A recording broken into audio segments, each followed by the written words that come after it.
Everybody, welcome to RP classes. तो आज हम करेंगे major types of soils of India. ठीक है, तो let's start. Types of soils जो हैं वो इंडिया में कौन कौन सी पाई जाती हैं, सबसे पहले तो ये देख लेते हैं।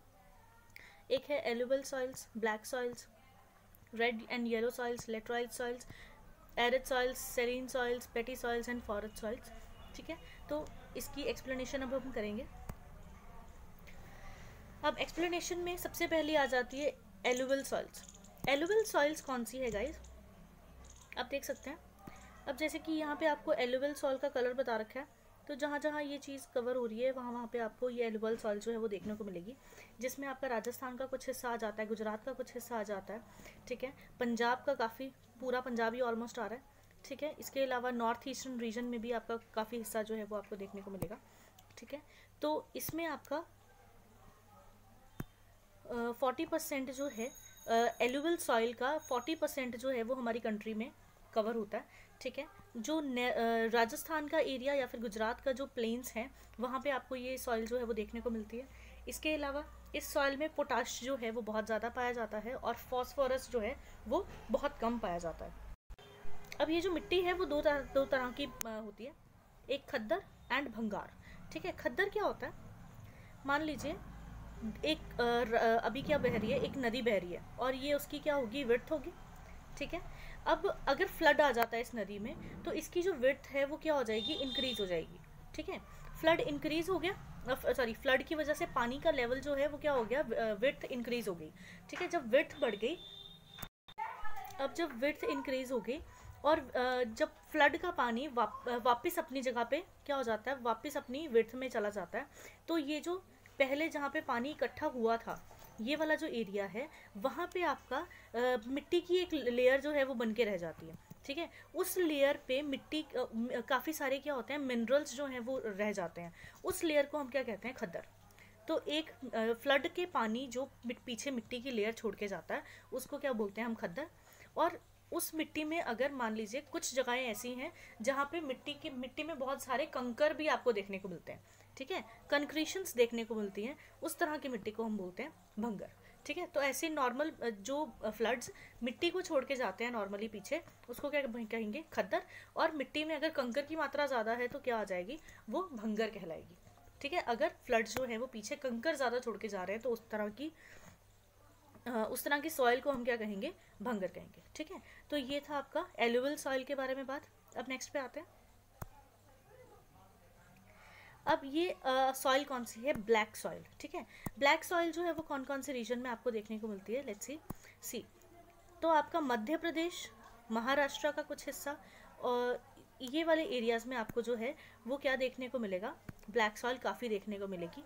ठीक है, आप इसमें देख सकते हैं डेक्कन प्लेट्यू जो है, प्लेट्यू का क्या मतलब होता है गाइज, जो आपके वॉल्केनिक मटेरियल जो है वो जब एक जगह इकट्ठे हो जाते हैं किसी भी शेप में तो उसको हम क्या कहते हैं, प्लेट्यू कहते हैं। ठीक है, ये प्लेट्यू में कौन कौन से रीजन के एरियाज आ जाएंगे, महाराष्ट्र स्टेट आ जाएगी, Madhya Pradesh, Gujarat, Andhra Pradesh and some parts of Tamil Nadu. ये आप मैप में देख सकते थे। ठीक है, तो ये कुछ ऐसी जगहें हैं जहाँ पे ब्लैक सॉइल जो है वो आपको देखने को मिलेगी।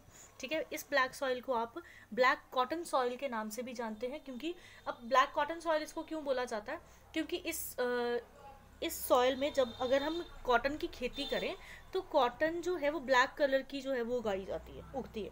ठीक है, तो ब्लैक कॉटन जो है वो इसमें उगती है, इस वजह से इसे ब्लैक कॉटन सॉइल भी कहा जा सकता है। ठीक है, अब ये जो है बहुत डीप होती है। ठीक है, they swell and become sticky when wet and shrink when dried. ठीक है, बेसिकली जब ये मिट्टी क्या होती है, जब सूखा होता है, इसमें कोई ह्यूमिडिटी नहीं होती है, कम होती है या फिर, तो क्या हो जाती है, स्टिकी हो जाती है, चिपकने वाली। ठीक है, लेकिन व्हेन वेट, ठीक है सॉरी, जब वेट होती है यानी गीली होती है तो क्या हो जाती है, स्टिकी हो जाती है, चिपकने वाली। और जब श्रिंक हो जाती है जब सूखी होती है। ठीक है, मतलब थोड़ी कम हो जाती है। ठीक है, थोड़ी सिकुड़ सी जाती है ये मिट्टी।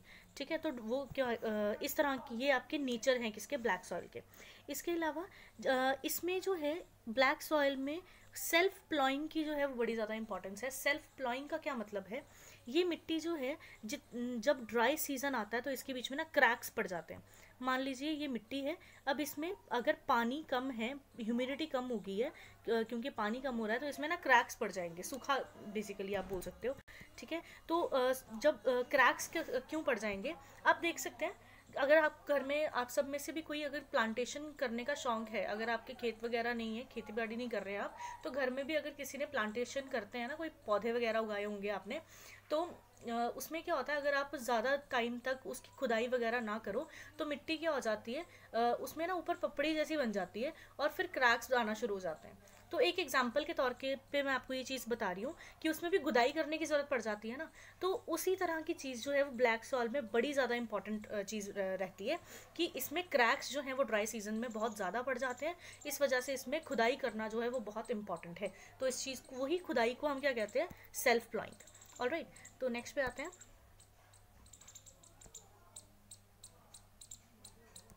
अब नेक्स्ट आ जाती है रेड एंड येलो सॉइल, ठीक है। रेड एंड येलो सॉइल जो है वो कौन से एरियाज़ में पाई जाती है, जहाँ पे रेनफॉल जो है वो काफ़ी कम होता है। अब रेनफॉल कहाँ पे कम होता है, eastern and southern part of Deccan plateau, ठीक है।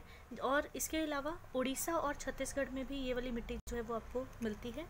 इसके अलावा जो इसका रेड कलर है वो क्यों है, क्योंकि यहाँ पे डिफ्यूजन ऑफ आयरन किसकी होती है, किसमें, क्रिस्टलिन एंड मेटामॉर्फिक रॉक्स में डिफ्यूजन ऑफ आयरन जो है वो आपको देखने को मिलती है।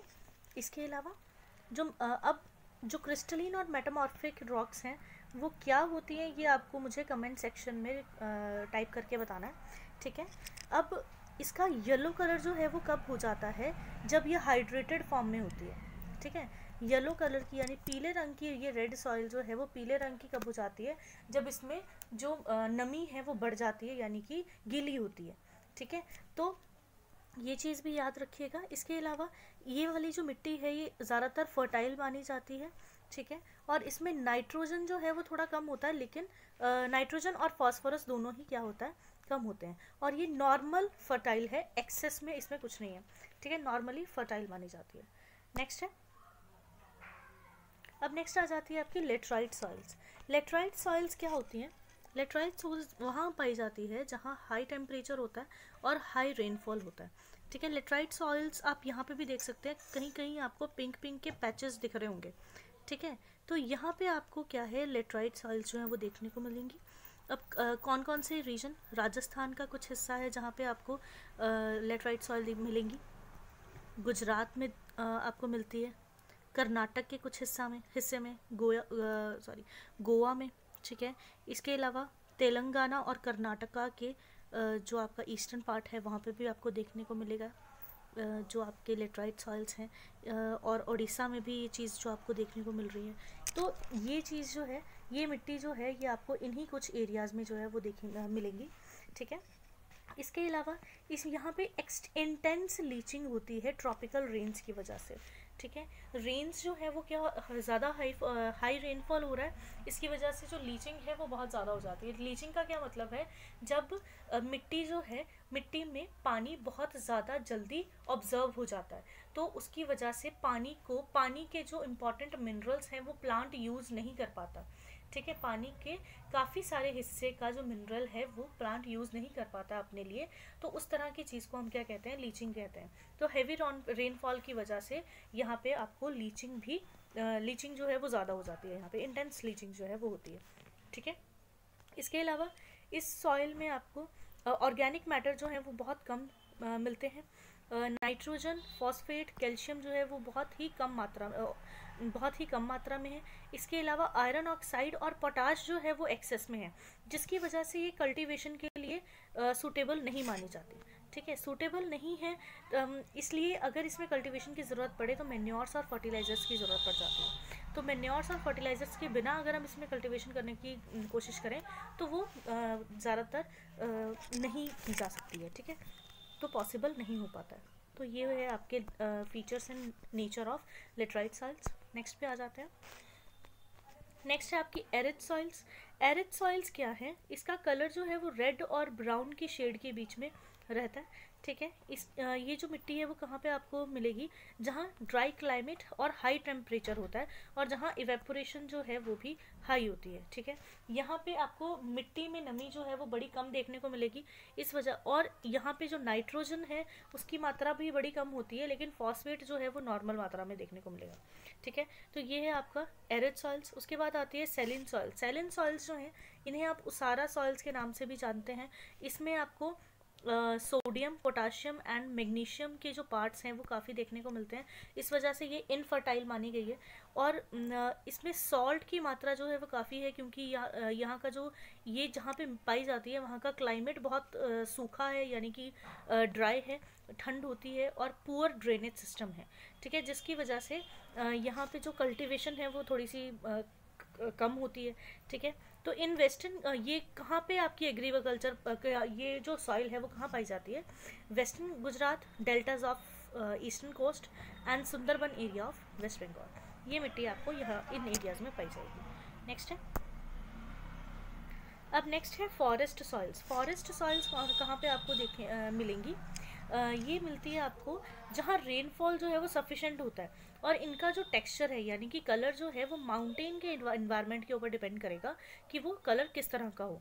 ठीक है, उसके बाद आते हैं पेटी सॉइल्स। पेटी सॉइल्स जो हैं ये कहाँ पे पाई जाती है आपकी, जहाँ heavy rainfall and heavy humidity जो है वो होती है। ठीक है, या इस मिट्टी में डेड ऑर्गेनिक मैटर जो है वो काफ़ी ज़्यादा होते हैं, और ये हैवी होती है क्योंकि इसमें ऑब्वियसली हाई ह्यूमिडिटी होती है, इस वजह से हैवी होगी। ठीक है, और ब्लैक इन कलर होगी। ठीक है, इन नॉर्थन पार्ट ऑफ पाई कहाँ जाएगी, in northern part of Bihar, southern part of Uttaranchal, coastal areas of West Bengal, Orissa and Tamil Nadu. Alright, ये थे आपके पेटी सॉइल्स। अब नेक्स्ट आ जाते हैं, बेसिकली ये थी आपकी सॉइल्स के टाइप्स। ठीक है, इसमें अगर कहीं पे भी डाउट हो तो आप टेलीग्राम चैनल पे आप मुझसे पूछ सकते हो। ठीक है, इसके अलावा आपको सिर्फ इतना ही जानने की ज़रूरत है सॉइल्स के बारे में अगर आप एग्रीकल्चर पॉइंट ऑफ व्यू से देखें। ठीक है, अब नेक्स्ट आ जाते हैं क्रॉप्स के बारे में बात कर लेते हैं। क्रॉप्स कौन कौन सी होती है, खरीफ एंड रबी। ठीक है, दो तरह की आपकी क्रॉप्स होंगी। खरीफ क्रॉप्स कौन सी होती हैं, जो मानसून के टाइम पे जिसकी खेतीबाड़ी की जाती है। ठीक है, अब मानसून के टाइम पे कौन कौन सी चीज़ों की खेतीबाड़ी की जाती है, बाजरा, जवार, या फिर इसमें आप राइस भी ले सकते हैं। ठीक है, तो राइस जो है ये जो आपके प्लांट्स हैं, ये जो क्रॉप्स हैं, इसमें इसकी जो सोइंग है या फिर जो सोइंग यानी कि बीज बोने वाली जो चीज़ है वो कब करी जाती है, जब मानसून की स्टार्टिंग होती है। ठीक है, और इसकी हार्वेस्टिंग यानी कि कटाई कब की जाती है, 3rd week of September to October. ठीक है, और इसमें क्लाइमेट किस तरीके का चाहिए, रेनफॉल बहुत ज़्यादा तो नहीं, लेकिन रेनफॉल नॉर्मल मात्रा जो है वो उसकी चाहिए होती है। पानी जो है वो ज़्यादा चाहिए होता है किस चीज़ के लिए, खरीफ क्रॉप्स के लिए। ठीक है, अब इसमें जो पानी है यानी कि जो रेन वाटर है उसी के ऊपर डिपेंड करेगा कि खरीफ क्रॉप्स की आउटपुट कितना निकला। ठीक है, जितना ज़्यादा पानी लगेगा उतना ही आउटपुट जो है वो इसमें मिलता है।